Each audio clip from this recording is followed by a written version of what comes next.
Sheela stream വേൾഡിലേക്ക് എല്ലാവർക്കും സ്വാഗതം. കണ്ണൂരിലെ പെർളശ്ശേരി ക്ഷേത്രത്തെക്കുറിച്ച് കേട്ടിട്ടുണ്ടോ?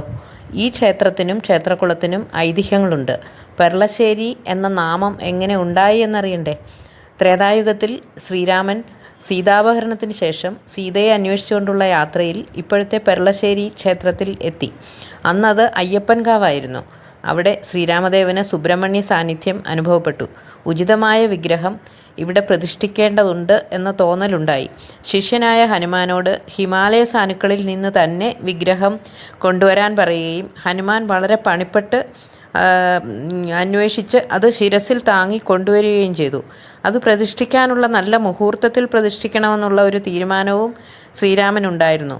ഹനുമാൻ എത്തിച്ചേരാൻ താമസിച്ചപ്പോൾ ശ്രീരാമൻ തൻ്റെ പെരുവള ഊരി അവിടെ പ്രതിഷ്ഠിക്കുകയും പെരുവളശ്ശേരി എന്നറിയപ്പെടുകയും പിൽക്കാലത്ത് പെർളശ്ശേരി ആയി മാറുകയും ചെയ്തു. ഇവിടുത്തെ ക്ഷേത്രക്കുളമാണ് ഏറ്റവും വലിയ ആകർഷണം. ഇതുപോലെയുള്ള ക്ഷേത്രക്കുളങ്ങൾ രാജസ്ഥാനിലും ഗുജറാത്തിലുമൊക്കെ ഉണ്ട്. കേരളത്തിൽ അപൂർവമാണ്.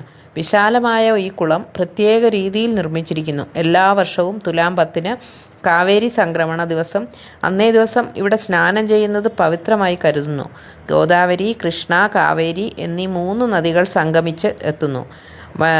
നല്ല തെളിഞ്ഞ ജലത്തിൽ ധാരാളം മത്സ്യങ്ങളും ഇവിടെ ഉണ്ട്.